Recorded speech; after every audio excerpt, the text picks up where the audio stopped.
Hi, folks. I'm Jamie Hiles. I'm Lydia Judy. And I'm tripping.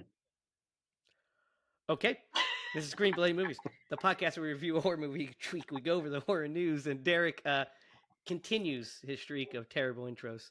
How are you guys doing? You tripping balls, Tired. Derek? No, I tripped on the carpet earlier, and I stubbed my toe, and it was a bad day. Bad day. Oh my gosh, Happens to Derek, the you worst of amaze us. me. What'd you say, Lydia? You amaze me. Like, how can you come up with something so Dumb? shockingly different? Shockingly different every single time. It always catches me off guard every single time. Well, some call it talent. I call it talent. Thanks, Mel Brooks.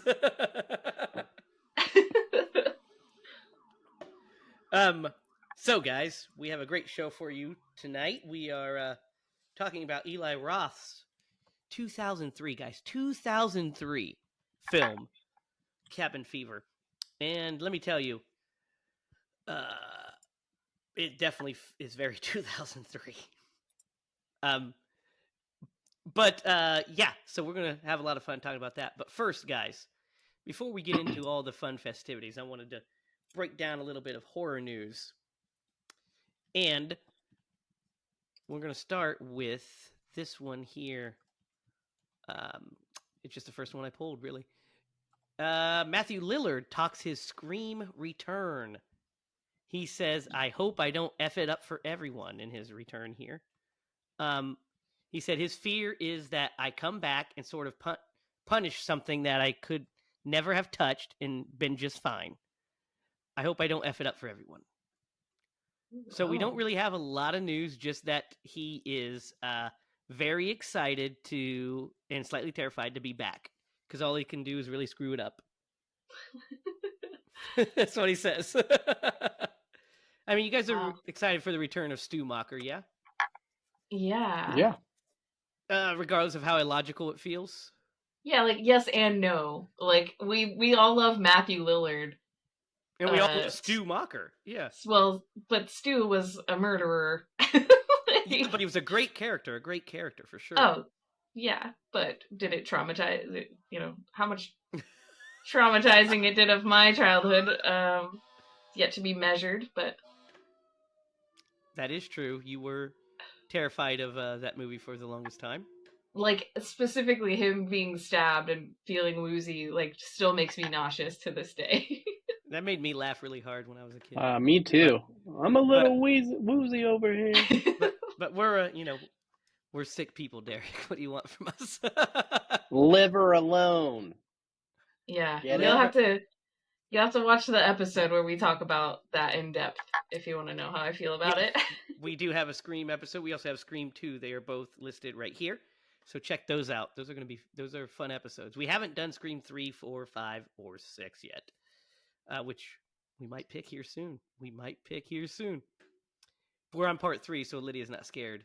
I'm a little scared that we have to watch Scream 3, but we'll be okay. It's not that bad, guys. It's not that bad. It's fine. David S. Sandberg has given us an update on a sequel to Lights Out. You guys remember Lights Out? Yeah. He says that he thinks the moment has passed. It's been 9 years since that movie came out, he says. There was a script for a sequel, but that particular script wouldn't work now that Gabriel is an adult. So it looks like we are not getting a Lights Out sequel. Which is kind of a shame, but also not, because it can be a standalone film, right? I guess. I just imagined how interesting it would be if they set it back in that time period. All they had to do is to put a backwards hat on the kid. We're golden. Yeah. Never know how old he is. Right, Derek? Yeah. Mm-hmm. So, I mean, did we do Lights Out on here, or did we just talk about it? I don't think we've done it. I don't think we have. Yeah, it's fine. We'll talk about it at a time, so I don't want to give too much thoughts into it, but yeah. So we get, speaking of sequel updates, we have updates from the duo behind Talk to Me. They give an update on the sequel. What they say is it turns out that there is not one but two scripts for the sequel, each following a different storyline and character. They can't decide which one they like best. So they are kind of going through that. As for the timeline when the sequel may come out, they said the 2025 Bring Her Back, 2026 the documentary, 2027 new horror movie, and then Talk to Me Too. So it looks like it's going to be a long time before we get a sequel to Talk to Me Too, though it's already been greenlit. So I'm guessing that A24 will force their hand sooner rather than later, right? It'll eventually happen. Because, you know, the movie was a sizable hit, right?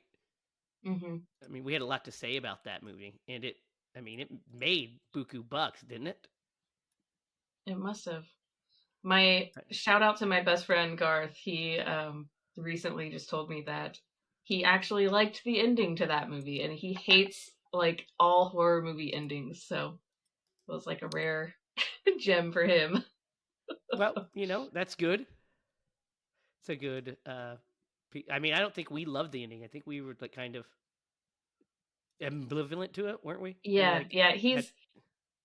I can't remember exactly, but he is always just ass backwards when it comes to liking horror movie endings.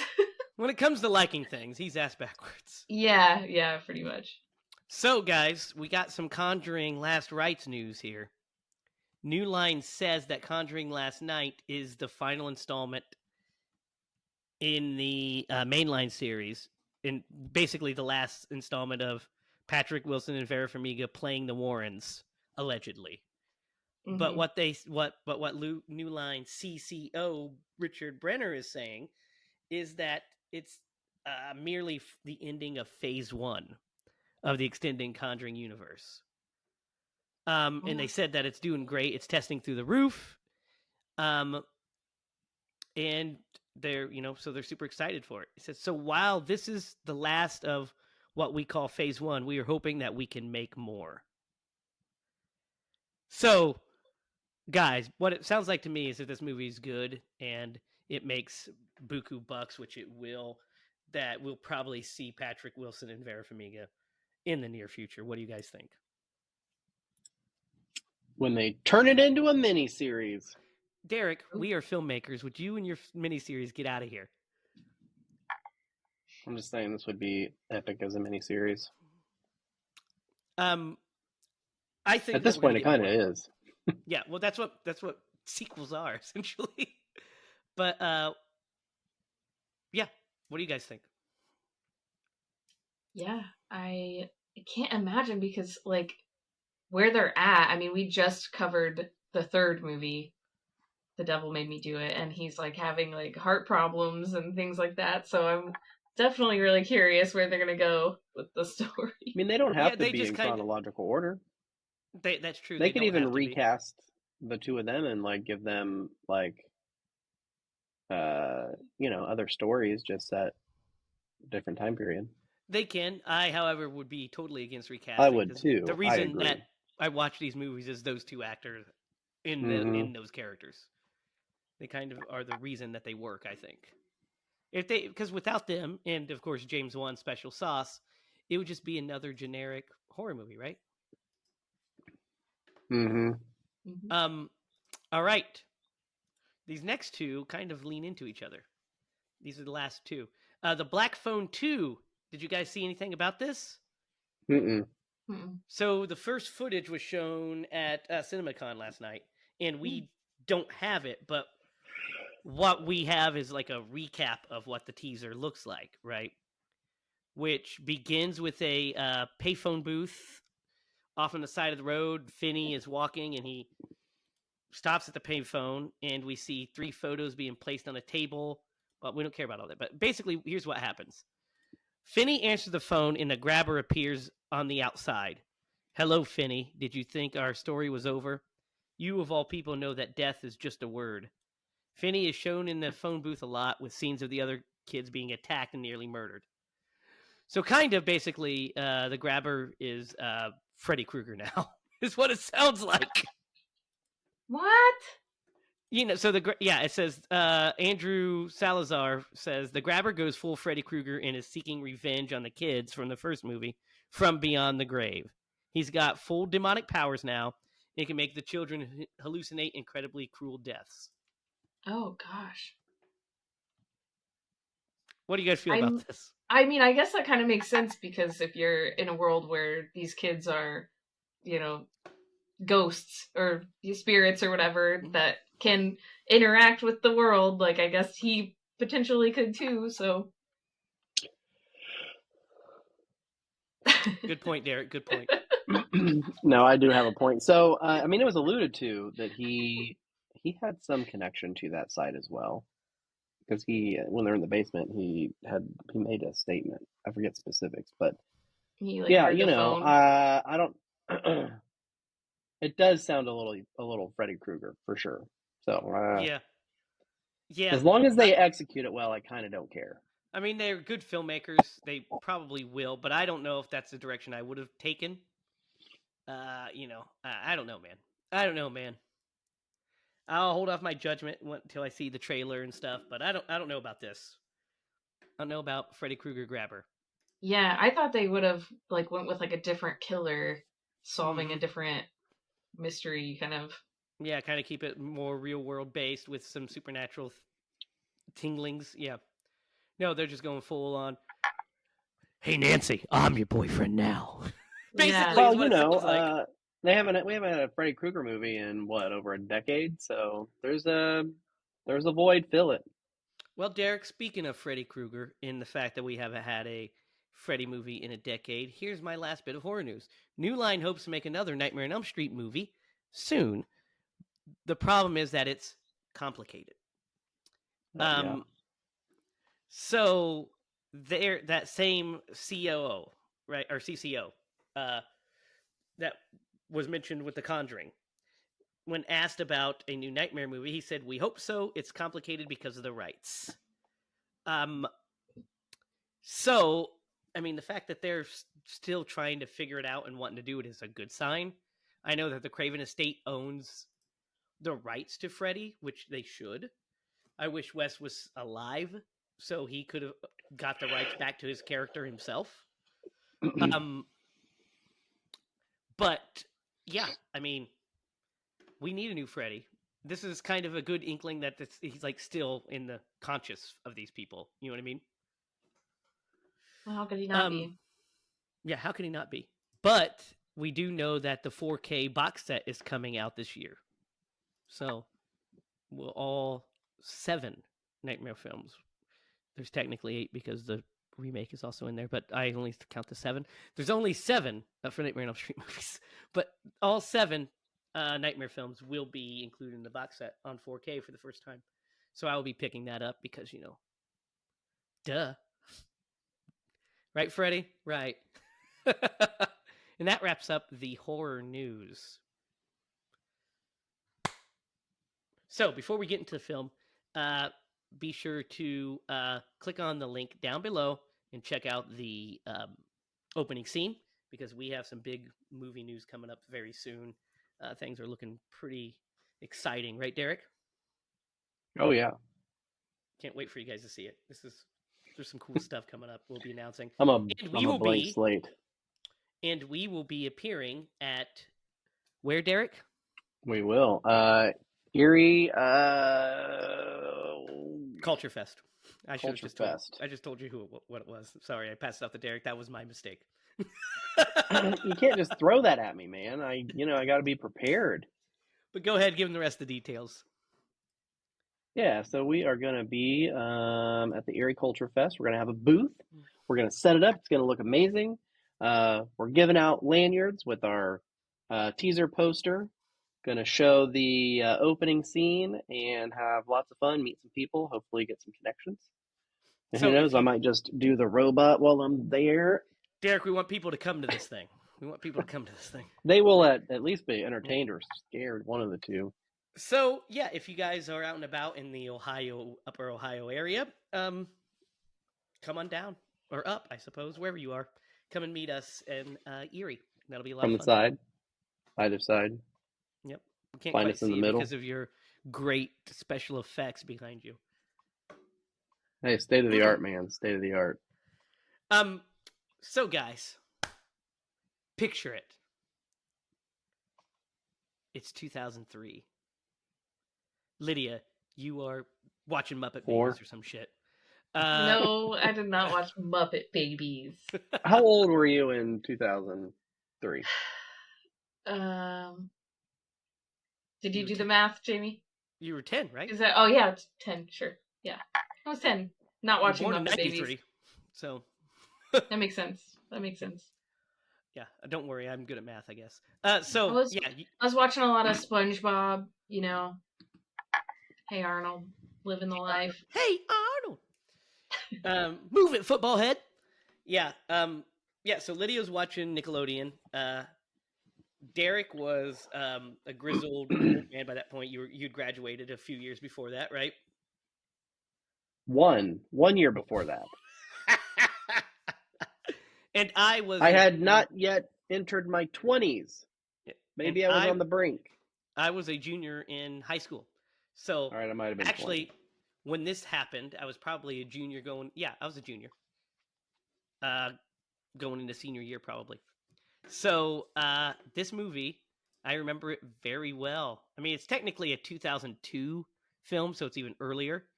But the U.S. release was September of 2003. So technically, I was a senior in high school for this because I graduated in May of 24 or May. I was technically 20. So, but so, guys, tell me your experiences with this. Derek, let's start with you. Do you remember the first time you saw this? Not specific. So I've only seen this movie maybe twice, and I haven't seen it in at least 20 years. I saw when it came out. I don't think I went to the movies to see it. Maybe I did. I don't know. It's been a while, but I've at least seen the movie. And there's, I saw the movie. Lydia, do you remember seeing this for the first time? I don't remember when I saw it for the first time, unfortunately, but I do remember seeing it for the first time. And it was, I want to say it was probably on TV. So it probably wasn't when it came out when I was 10 that I saw this. No. Like thinking that this came out when I was 10 is so strange to me. Cause I don't know, I guess I just thought I was older when this came out. Yeah. No, so I remember when this came out because I remember seeing the trailers for it. I remember the ad campaign for it. I remember being like, oh, that looks like, kind of up my alley. Because you have to remember 2002, 2003 was, I was in the thick of my Evil Dead love. 1999 is when my Evil Dead love started. And so by the time I was a senior in high school, it was, everything revolved around, John Carpenter, Wes Craven, and Sam Raimi. So I remember seeing the trailer for this, a horror movie set in the woods, with it looked like kind of a fun tone. I was like, oh, this looks good. So I didn't watch it when it came out either. I rented it. And the first time I watched it was at home with mom and dad. But the time I remember the most watching it is with Joey, Derek. Joey and I rented this thing, and then I think he ended up buying it. But we rented this thing. We watched this thing quite a few times. I think I've seen this movie with Joey at least 3 times. And not because I loved it and thought it was just like, I can't get enough of this movie. It's just the movie Joey picked every time. So we just watched it a bunch of times. Yeah, I have seen this movie a lot of times, and I think it's just because it's always on TV. It's on Sci-Fi or whatever, Dude, it was on Sci-Fi all the time. Yeah, so I've seen it a lot of times. I probably did not need to watch it today. I didn't either. I did need to watch it because I easily haven't seen this movie in 20 years. Here's the biggest shocker. Okay, you guys ready for this? Mhm. I did not realize how bad this movie was.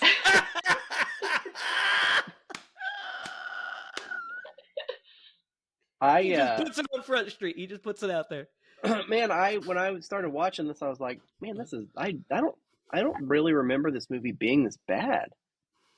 Like I It remember is, enjoying yeah. it, and maybe it was just I was just exiting my adolescent years and I was Mhm. entering adulthood, so I'm sure my frame of mind was different and Yeah. all that fun stuff. And also just like now that we do critique movies, you a different lens. You see things through a different lens, and I'm just like, the hell is this? Dude. Mhm. So yeah, I'm glad you said that. I mean, we'll rate it obviously at the end, but I'm with you. I feel you. I share your experience. Except I knew. Remember last week when you picked it and I Yeah. made that noise? It's because I knew. Because like Lydia, I'd seen this thing 45 times from television, and Joey watching it 3 times. We just watched it all the time. But here's what's. I think a lot of it is also just so. You know how when we watch a movie from the 80s, right? It's definitely dated to the 80s, but the movie itself doesn't feel dated usually. Right? Isn't that weird? Like, we'll Yeah. watch a Friday the 13th movie, Some of and them, yeah, 100%. we'll watch a Friday the 13th movie, and of course the fashion's dated, and the technology's dated, but the movie making is not. Right? The filmmaking is not. It still feels like a slasher movie. It feels, you're like, yeah, contemporary slasher movie. This movie is a time capsule for the early 2000s.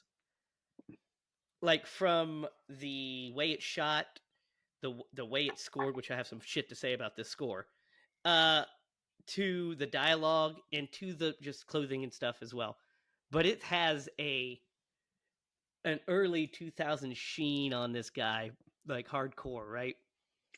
It 100% does, and everything you said was really valid. And honestly, I could forgive all the dialogue is pretty bad, but whoever cast this movie, these actors, most of them had no chemistry whatsoever, really. And that one guy, I forget what his name was. Nobody in that group would have been friends with him. Oh, Pete, right? Are Yeah, you talking the about Bert? guy No, who tried to Bert. steal a What's his name? fucking Bert. candy bar, whatever his name is, tried to steal a candy bar. None of those people would have been his friend. It's unbelievable. So you bring up a good point. Let's start with the characters. That's a good place to start. So you're not a fan of these characters, Derek? No, none of them. How about you, Lydia? Yeah, they're not very likable. No, I think they're all purposely unlikable Yeah. because they're all going to die, right? Yeah. So Yeah. I think it kind of gives them a little bit of an out because of that. But yeah, I agree. As I was watching when I was a kid watching this, so so we have the 2 girls. What are their names? There's Karen and Marcy, right? So we have Karen, Paul likes, right? Marcy is the boyfriend of Paul, right? Or not Paul, as Jeff. So we have Paul is Ryder Strong, and he's kind of our lead. Then we have Jeff, who's like the kind of alpha of the group, I suppose. And then his girlfriend, Marcy. And then we have Karen, who her and Paul have like a flirtation. And then you have Bert, who is just a fucking idiot. And On every level. they all just have like very surface level like kind of personalities, if you could call it. I don't really. The only one that really has a distinct personality is Bert, because he's like a fucking human, like trash bag. Yeah. Right? Yeah, I feel like that's a good description of him. Because like, so when I was a kid, I remember like I had a like attachment to Ryder Strong, so I thought like I kind of was on his side because I was a kid, and I brought over some love from Boy Meets World, Shout out to Mhm. Sean. So I love that guy. And then, him in this, he was like the most put together and stuff, it seems like. But as an adult watching it, he is fucking horrible as well. Like a terrible, terrible person. Right? Yeah, Oh for yeah, sure. like him as like the character. Yeah. Yeah. Yeah. Yeah, not Ryder Strong. So- Ryder Strong was a great guy. Well, I know. I Derek- meant. I knew what you. I'm No, just saying. Yeah. I never watched Boy Meets World, so I had no connection to him at all. Just for the record, I still have no connection to him other than this movie. Yeah, I grew up with Boy Meets World. It's one of my favorites. The last scene of the original Boy Meets World is heart-wrenchingly beautiful, and I still love it. Mr. Feeney tells him he loves them all and class is dismissed. Beautiful stuff. But yeah. Yeah. I mean, like, so let's just kind of talk about them because so Jeff is kind of just like selfish, but he's also not wrong. Yeah. He's not wrong. But he's he's awful. He leaves them all there to die. He's just like, whatever, I gotta get out of here. But at that point, you gotta do you. I get it. That's survival. Yeah. And I mean, so you as don't a have kid, a wife or a kid involved in this situation, so Yeah. I agree with you. Yeah, well, and as a kid, I was like, what a jerk. And I still am like, what a jerk. He's Yeah. still a jerk for sure. He could have handled it better. But then you have Bert, who is like just completely a sociopath, essentially. He has like no realistic like behavioral Redeeming quality about him whatsoever. Yeah, like his And is behavior the is entire reason that they get put in this situation. Yes, pretty much everything about him. And then we have Karen, who is nice, I suppose, but also like just kind of manipulating poor Paul, who like loves her, and she's like kind of like kind of stringing him along. And then Marcy, who basically, I mean, she's actually pretty good for most of the movie. She doesn't do anything like obscenely awful until like she's morally good. Yes, that's but what I mean. she's just like the horny girl character. Oh, 100%. No, her character's terrible. Like she has no depth, but morally she doesn't do anything wrong throughout the movie. Well, the one thing is she wants to stay with her friend when she is clearly sick, and that's like she's like mad that everyone else is trying to leave her there, which I respect that. As a Hufflepuff myself, I respect that you want to stay with your friend who's sick. Yeah, it makes sense. But Paul, who's basically our lead of this movie, and who I thought was like the and they giving like some hero shots and stuff throughout the movie. Yeah. As a kid, I was like, oh yeah, he's a pretty good character. He's pretty cool. Is horrible. Not only does he's a fucking pervert, guys. He's a sexual predator. He's a creep. He totally tries to finger the dike to block the dam while she's asleep. Yeah. When I was a kid, so I remembered this scene when they're laying in bed and I took that a different way because she kissed him back, didn't she, in the scene? They had the moment on the raft and they kiss and then they broke it up. But then in the bed, she kisses him. And that's why I think you can watch this a few different ways. I thought you were going to say he was a pervert because he was peering in the window. But that's what I'm saying. That adds to it. That adds to it to me. It does. I felt that way too on this watch of being like, well, she's kind of like asleep right now. That's what it is. She's asleep. Yeah. She's asleep. Yeah. I mean, she was conscious enough to know that he was there. I mean, she might have been like dreaming of someone else. She was not passed out drunk and unconscious. She was sick. She was awake. She was sick like, and asleep. Feverishly she might sick. have been sick. I don't know if she was feverish. Might have been. Either way. She was sick. Either way. I would agree. Her fingers a hole in her leg, Derek. She was definitely sick. Yeah. Her leg was disintegrating. I just said she was sick. You said she might have been sick. No, I meant that not in like she might or might not have been. I meant like, oh, well, I mean, she might have been sick. But she wasn't delirious. Yeah. Either way, like maybe she did, like maybe she was aware of what was going on and was just like, because she asked him to stay there with her. So Yes, but they could have made that. I mean, the way that it plays very assaulty to me. a little bit, yeah, I felt that too. Well, maybe I'm wrong, but I felt it was more innocent. The part that was the questionable one was him staying lingering so long on the window. I don't think that Yeah. was questionable. I think that was pretty much wrong. No. I'm saying like that was the part I thought you meant. No, I didn't Oh, expect you to say that because I felt like it. I felt like it was a little more like she because I. You know what? I'm gonna have to rewatch that portion just to make sure I was paying enough attention so because I was multitasking. yeah, so that's the thing. Like, if she would have kissed him and then she would have like kind of moved his hand to her or on her or something, she lays there, is clearly like asleep, and he's like touching her face and shit, and she's like, and then he Yeah. moves his She is, hand down her man. I'm body, pulling this damn scene up now. and she's like asleep, and then when he starts to, she's like, starts to moan after he goes down to Chinatown, but to get some yum yum chicken. Yeah. It's definitely questionable. It is, and especially in the lens that this movie seems to be shot through. Yeah. Like it makes you wonder like what that character, what Paul's character, what his motive is. I mean, because obviously we know he loves her and she has never He She loves her until definitely plays Oh. to the like the fact that he does like her. Like she's eating Yes, it up for sure. but yeah, he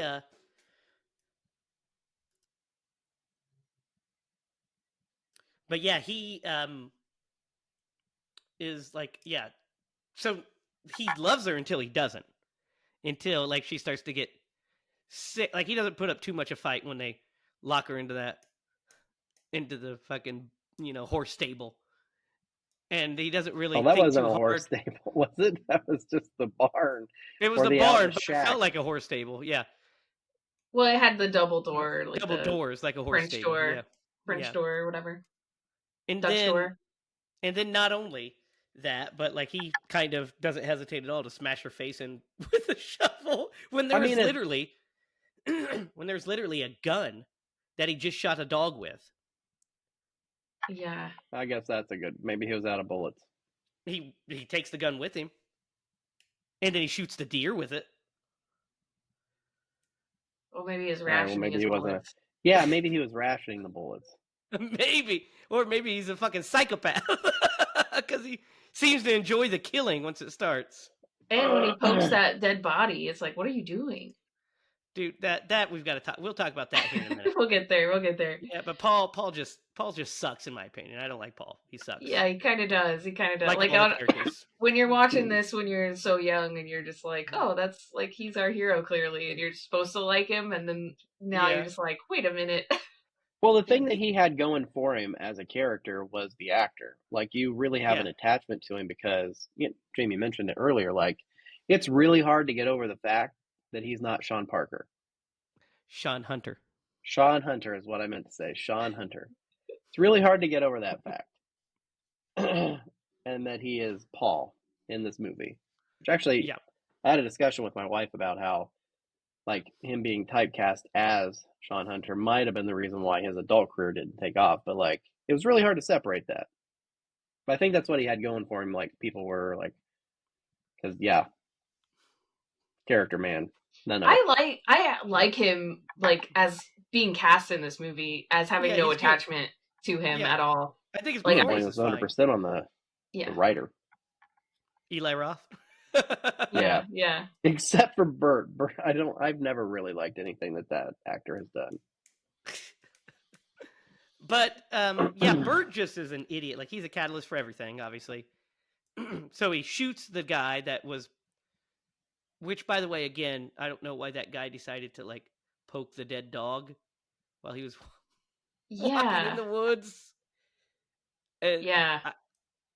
Sure. That's such an opening for this movie. So like I'm imagining being in the theater and you just walk in and you're like, this guy just opens with this guy poking this dog. Yeah, you're like, okay. And then You're he like, I'm shows up, clearly dead. you know. It doesn't make any sense. Why wouldn't Bert have, after he had the confrontation with the guy, come back to the cabin and say, guys, I just ran into this fucking gross looking weird dude. He might be coming here. Like, Well, because he had Yeah. shot him, and then he fell into a ditch or a ravine or something. I right. assumed that he felt like, okay, that guy is. He tried to steal a fucking candy bar from the one guy. Like Well, he's no, got he's no an idiot. Yeah. character at all.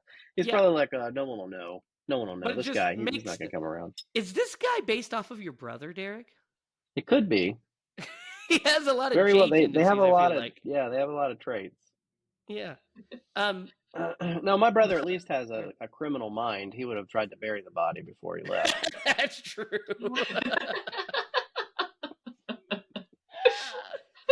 So That dude ain't getting out of that ravine, let me tell you. there's so many wild things in this fucking movie, you guys. Because we have Eli Roth showing up as fucking Grim. Yeah. What do you guys think of Grim? I was looking at this really critically. He's fucking deadly. Smelling. That he's is the terrible. picture of Yeah. the early 2000s. Yeah. It's He's like, the man, worst how can I be a character that is the 2000s? I Yep. got it. I'll be Grim. That's a skateboarding name. And he has a soul patch. That's what I'm saying. Yeah. And the fact he's like, well, I'll just have this weed. I guess I'll just smoke it myself. And these stories that Paul tells are fucking terrible, right? The bowling stories, yeah. Yeah. Yeah. And then the Yeah. flashbacks are even worse. Oh, the flashbacks are something else. The smiling guy. Yeah, like I said, man, I feel like I pretty much summed this movie up at the beginning, man. Well, we have a lot to talk about still, Derek. The episode No, is I know, 3 I know. This, you know why I picked this movie? The kid. The kid at the end. That's the most memorable part. I'm like, yeah, the little ninja kid who's That character also is fucking dumb. 100%. Which, by the way, who as an adult, we've skipped this, but who as an adult sits next to a random child on a swing and like starts like, hey man, give me 5, or what you doing? Who does He's that? trying to be friendly. He was. You can be friendly from afar. Because if that was my kid, I'd be like, why are you sitting next to my kid? Yeah, but that guy takes it to another level. He's like, look what you did. Better leave him alone now. Everybody knows not to sit next to him. And these actors are. So I've got to talk about the old man actor because that guy fucking cracks me up. Old Yes. man Caldwell. Yeah, he's so. Well, that you don't do the way he talks. You'll get foxes all over your area. You're just like, what the fuck? I really, really like that guy. I think we have to talk about like the political correctness of this movie. The lack of political correctness? Yes, exactly. Yeah. That's what I mean. Correct. So they say the N-word, which yes, they say a lot of words. They say the N-word. They say the N-word as a joke and shock value to show that these people are fucked. Yes. Which turns out to be like a true. Yeah. Well, he's not using it necessarily negatively. Yeah. And then there's a lot of homophobia in this film, but that was early 2000s. Yeah. A lot of movies in the early 2000s had kind of gay panic, right? If you stop and think about it, like even like movies that are beloved and good, like if you think of 40-Year-Old Virgin, and one of the most famous popular scenes in that movie is what, Derek? You know how you know you're gay? Oh. I don't remember the scene. Yeah, so it's like, yeah. I mean, there's so many. Like the one scene that comes to mind is when he's calling to ask about the erection. Is it? Yeah. Is it true if you don't use it, you lose it?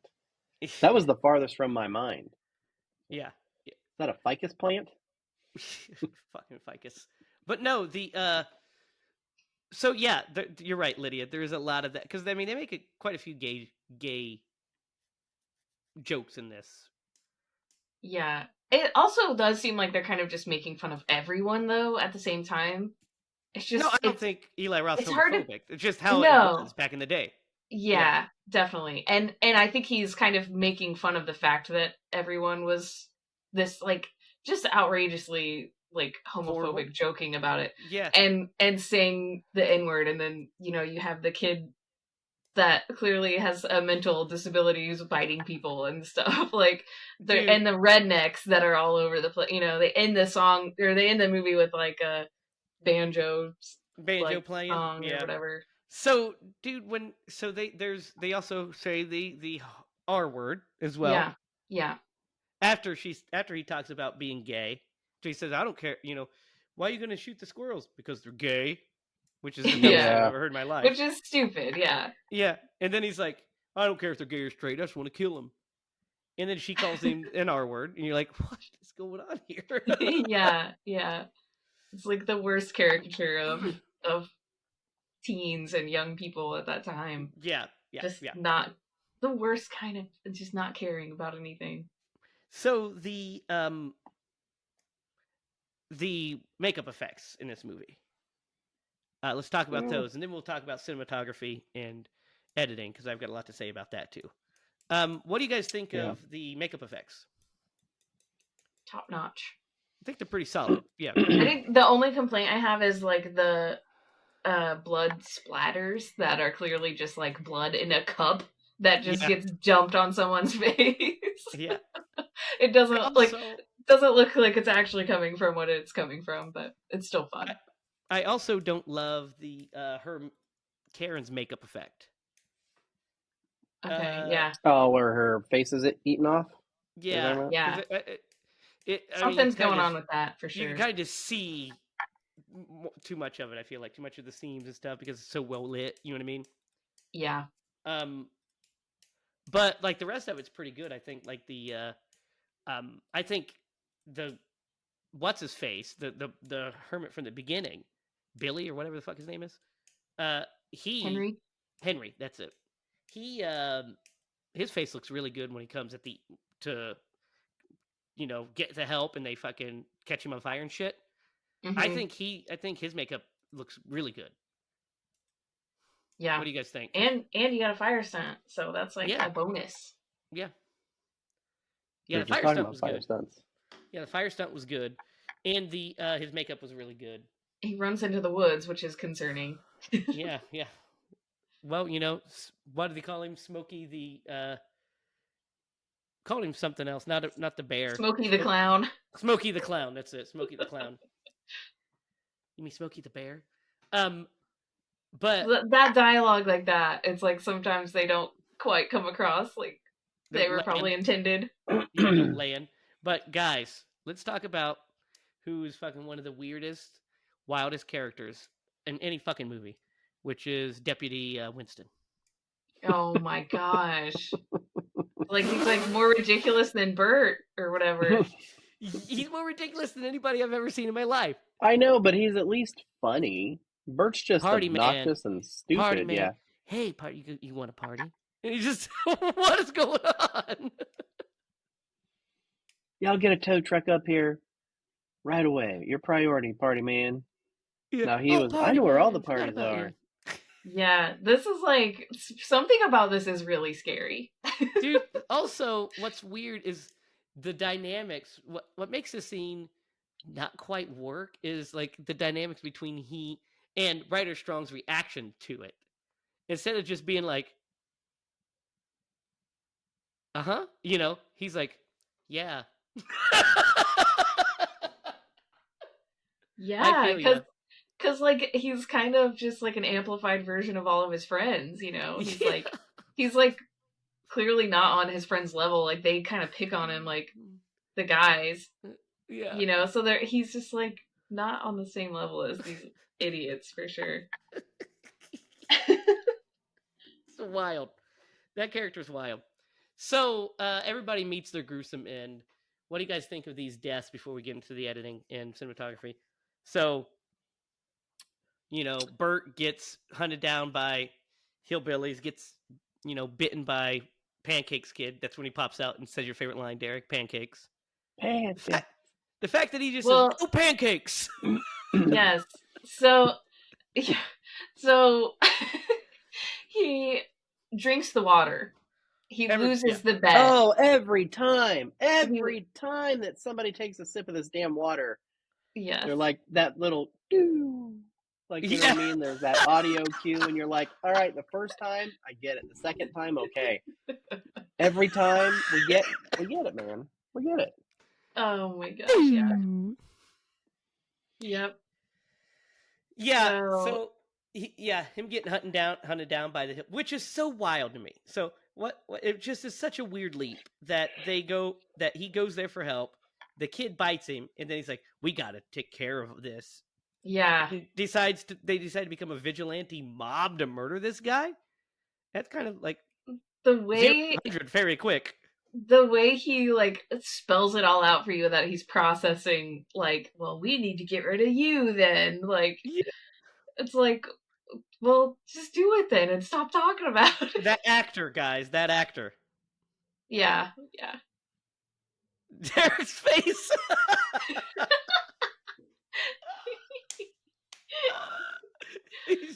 He can't hide his disdain. So so he gets, killed at the cabin as a decoy because he's dying anyway, and then it allows Paul to go on like a murder spree where he, kills basically all of them. Of the Will be hillbillies. killed. Yep. And then you have, like we talked about, Karen gets eaten by the disease, also gets her stomach eaten by a dog, and then her face smashed with a shovel. And then what's her face gets the Marcy gets the freaking, she's eaten by a dog off screen. Yeah. But she's shaving and she cuts her legs. That's a pretty good scene. That's like the iconic scene that I picture from this that's the movie. most Mm-hmm. that's the best scene in the movie, I think. Then there's the Listerine Oh. scene right afterwards. Like, that is gonna do anything. Like, so that's what I'm saying. That's another one that just does, like, one of those, like, what is this? She's like, you ever just want to grab the person beside you and fuck them because you don't know if you're gonna live? No. No. I've dreamed about being in that position, but never actually been in there. I think what would have been the best cut is if she said, you ever do that? And then it cuts and they're just sitting on opposite sides of the room. I've never dreamed of that. I've never wondered that. But yeah, it just, like, that's like the fact that he like agrees to that. Like, that's what I'm saying. That scenario also makes him a creep, I think. Yeah, well, that's what I mean. It's like he also knows that she might be sick, and he's just like, let's just risk it. Risk it for the biscuit, baby. Risk it for the biscuit. Yeah. So like he was like, well, you didn't have to, like, she didn't have to twist his arm about it or anything. No, and the fact that he's like, she's like, no, I'm healthy, and her fucking skin's peeling off on her back while they're doing it, and then he Listerines his junk. Yeah. Good Lord. I always remember, that's a scene that I always remembered from watching this as a kid, is the fucking Listerine. The Listerine dick. I wonder if they showed that on Sci-Fi. Like, I wonder how much of this was cut out on. I mean, the sex scene probably TV. happened. We just didn't see anything. Probably saw the back. And I don't know. We probably saw that because it doesn't show anything. It shows him peeing. It's pouring it on there. But yeah. So, let's talk about. And then Jeff, of course, has ran off and all that good stuff. So his death is just Night of the Living Dead, right? Yeah. And telegraphed a mile away, might I add. Yeah. Right? What do you think, Derek? Yeah. Yeah, it definitely does call on that for sure. And it's obvious that's going to happen because of just we linger on him for so long, him saying, I made it! I'm alive! And you're like, well, he's dead. Like, I'm alive! Nope. Why did he go back? Why did he go back there? Because he tried to see what if his friends are around, I guess. I don't know, but this movie ends so stupidly because, like, the body's obviously drained into the water, so the whole town's going to be infected. But all of our main characters are, basically, after he's murdered, they're all thrown into a bonfire and burnt because Deputy Winston, goes and gets rid of Paul from the hospital. And by the way, we got to talk about the fact that a dude fucking swallows a harmonica in one of these scenes. Yeah, I was gonna say looks great, but it's so goofy, like the comedy that they try to pull from that sound. Yeah. Like they put musical cues into it, like for the things that are going on. I can't even remember what happens, but I was just like rolling my musical eyes. Cues. Let's talk about that. Let's talk about the music real fast. What do you guys think of the music in this movie? I don't remember it, honestly. It's real flat. It's not dynamic at all. A lot of it is ambient noise kind of stuff. Yeah. But the worst is when they show, like, when they have like songs playing and it's just like this like early 2000s like unknown like just mute. There was one when they're like driving up to the cabin. It's pretty bad.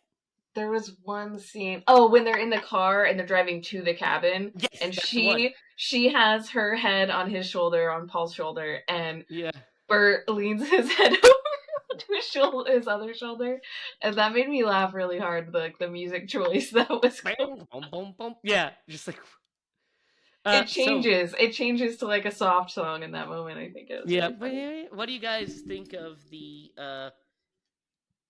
cinematography in this movie? You know, the one that jumps out is that when she comes ashore, Marcy, I think, comes ashore and she's walking up to the house, and it kind of starts on her, then it goes down to her ass, and then it just follows her ass for like the next 20 or 30 seconds, and I'm just like, come on, man. So that was an homage to Texas Chainsaw. That's definitely like a version. That's definitely the version of the Texas. The famous Texas Chainsaw shot where she's on the swing, and then we dolly with her up to the house. I mean, I don't have a photographic memory for movie scenes like you do. You know what I'm talking about, Melody, right? It was over my head, but I just was like, oh, okay. Yeah, I mean, I feel like it's not there done were a very lot well. Yeah, there were a lot of homages, I think. Yes, well, Evil Dead's a big one. There's a lot of Evil Dead for sure, especially with that harmonica. That was such a Evil Dead homage. I felt like with the music, but just without the the Sam Raimi touch. But the cabin. Yeah, it didn't land. No, Sam Raimi lands those motherfuckers. yeah. But the cabin itself is very Evil Dead-ish, right? I mean, like the way it looks and stuff, and they try to throw a couple evil force shots at us by doing dog POVs, except for some reason they turned it red. Horribly turn it red, and I don't understand why. Because it looks horrible. Dogs see in red. Are they fucking Terminators? I thought they were colorblind. It's like, Eli, you're thinking of Terminators. Oh, I get dogs and Terminators mixed up all the time. Yeah, they're like, it's a horror movie. It'll just look scarier that way. It did not. I hated that. But the editing in this movie, you guys, is not great. Because I feel like there's just huge scenes missing. Right? So there's stuff that should kind of probably last longer, slow burn longer. It probably was forced to be edited down. But like, so for instance, I'll give you a couple for instances. So, for instance, when Karen, is that her name? Was that right? Yeah. So when Karen goes into the when they drop her off into like the barn or whatnot, her quarantine, right? Mm-hmm. They drop her off and they're like, "Hey, Karen, we're going to be right out here for you." And I don't know, is that name right? I keep It is right. Okay, so, but we're gonna be right out here for you. You know, if you need anything, we're here, and that sort of thing. You know, we're gonna be out here with the dogs, and so they drop her off. Then, literally, the very next scene, Marcy walks up to the bar, and she's like, "Karen," and talks to her, and she's like she's been sitting there for a while, and she's just like, "What do you know?" Says that whatever line and stuff. There should have been a scene in between there because there's literally no passage of time, right? It feels like at least there's no passage of time as far as the viewer is concerned because we literally just she goes into the box and then she's been in the box for so long, right? Mm-hmm. Then Yeah. the same thing happens with after they have sex because she goes and takes a bath and we see she sees the mark on her back. Then she's in the bath and the marks are really bad and she's crying. And you kind of feel like there should have been something in between there, maybe. Like it's like this happened, then this already has happened. It's like the time, you know what I mean? Yeah. That making any sense, or is that Yep. just me nitpicking? No, I think that makes sense. It's like he goes and like has like a whole thing, and then you're like back to the tub, and you're like, oh, okay, like she's been in the tub for like a whole day. Yeah, I mean, there's none of that really tracks either. But yeah, it just the Karen one really bothered me because it was literally one, and then yeah, so the editing is a little like choppy-ish. And I don't know if that was because they had to cut stuff for time. I don't know. That was all creative decisions. I don't know. It's not terrible, but it's definitely of its time. I feel, especially the slow motion stuff when we get slow motion shots, especially the dog coming out of the woods. That I did not like that. What are you guys' thoughts on all of this? I don't know. I guess I wasn't really focused on the editing. It wasn't like bothering me necessarily, but I definitely see like there were probably some issues, and it makes me think like I don't really know like was like how long had Eli Roth been making This is films? I think this is his first movie, So I and can kind of, I can kind of forgive the oh yeah, I don't lack have of knowledge on stuff like that, but I don't have any like ill will or anything. I just I'm like I just feel like it was meh. Um, I don't know. I feel like the editing is just it's not the worst I've seen. I mean, trust me, we've seen some terribly edited films. It's just the movie's a little clunky because of it. I feel like, especially in that third act, leading up to that third act is kind of clunky. And then the third act itself is kind of a pointless endeavor, right? It's just him kind of walking around, basically, and then running into the party man, and then that's kind of it. That's all she wrote. He randomly saw an Easter bunny. Yes, that is a thing that happens. oh yeah, For no reason whatsoever. in the hospital, that was In the like a hospital. Shining Yeah. homage. I felt like It was, I believe. Yeah, I so thought it was a Donnie Darko, but he says that the Could've influences been. on the movie were Texas Chainsaw. Obviously, I talked about that. Last House on the Left and Evil Dead, which I talked about. Evil Dead and Chainsaw. Last House on the Left, I guess. I don't know. I don't see that. We've got to do Last House, by the way. That's a pretty brutal ass movie. But what do you guys think of this? What are your thoughts? not the movie in total. Wow, Derek. Wow. About the movie in general. Are we Yes. closing this Yeah, we're chapter? closing this B out. We're closing this B All out. right. Look, here's the deal. I made a mistake. Okay.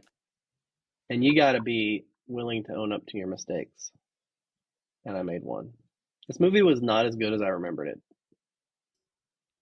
That's what 20 years will do to you. And, have grown as a person. So between those, I don't know. This movie, I'm going to give it a 4. You just did not like it, huh? I did not really like it. Which, I'm sad because I was like, oh yeah, But yeah, you know.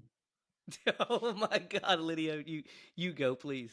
Okay. Well, I don't know. I'll say that this movie, seen it several times. It goes down fine for me. Like I'm never like, oh, this movie, great. Like I'm just like, oh, cool. Like let's see some leg shaves and some, I know I'm gonna see some gore and That's some it. nasty stuff. So, yeah. And the characters are ridiculous, but something about it works for me. Like it's supposed to be ridiculous. It It is is, yeah. ridiculous. So I don't hate this movie. I'd probably give it a 6. I think it's entertaining. I think it's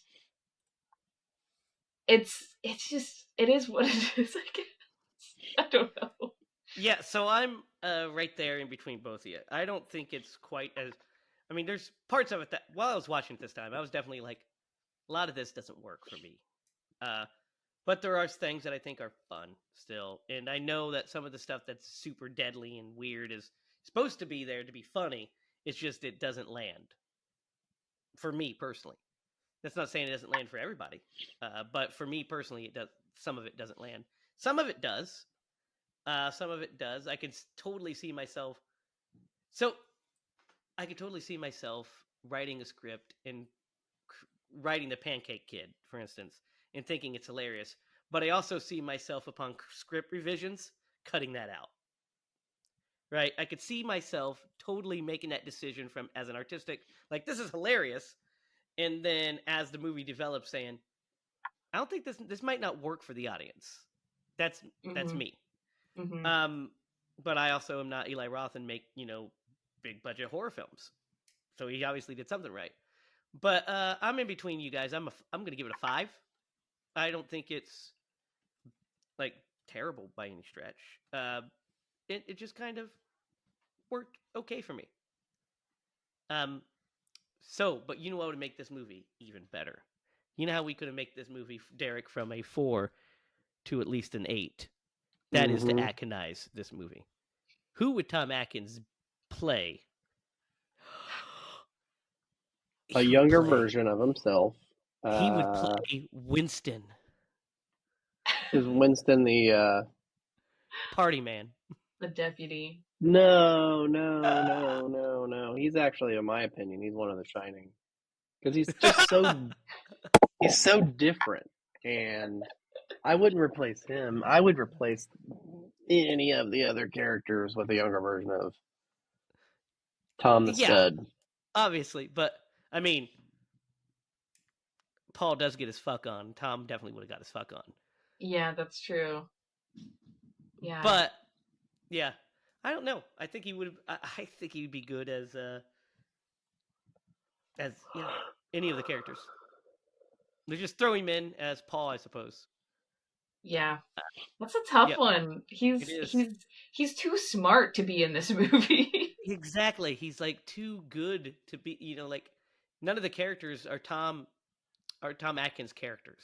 Yeah, like he can be like kind of like a sleazy like whatever, Yeah, but none of these guys are even close to that level of yeah, yeah. clever. None of them have any Riz either. And we all know that Tom Atkins invented Riz. He is the Riz master. So yeah, Yeah. I'd replace every character with Tom. Actually, I'd So just he clone would Tom probably Atkins, put him in all these roles. yeah, We'd call like it he would Atkins fever. there we go. There we go. Now we're talking. I think he would probably be Jeff. He could be Jeff. He'd make Jeff more tolerable. Yeah. Um. Yeah. I kind of Yeah. now that we've talked about Tom Atkins, I want to watch fucking Night of the Creeps. Night of the Creeps. I was I thinking the would. same I thing. am not lying to you. I was thinking, man, too bad we can't do the same Night of movie the Creeps twice. again. Yeah, I know it's such a great one. Yeah, we did a Speaking of Evil Dead 2 which, twice. hey guys, listen, we got to get over this mistake. That was not a mistake. It was a purposeful, creative decision on behalf of Scream Bloody Movies to revisit the Great Evil Dead 2. Because it's so good, we might as well do it twice because it's the second one, you see. Guys, whose turn is it to pick? I think it's mine. Let's see. Lydia, it is yours. It Because is. you just picked The Burning. You made a before pencil this. in for Night of the Creeps. We already did it. Oh, yeah. No, I think I have one in mind. Kind of went Okay. back and forth on a few different ones, but I think I want to go to one that came out around the time when I was your guys' age when this movie came out. Oh, okay. So I'm gonna go with Cabin in the Woods, Oh, Cabin in the Woods. Okay. and it'll be a fun comparison, I think, because of the I agree. caricatures. And I can't believe we haven't done this yet because I really enjoyed this movie. Spoilers. I think it's aight.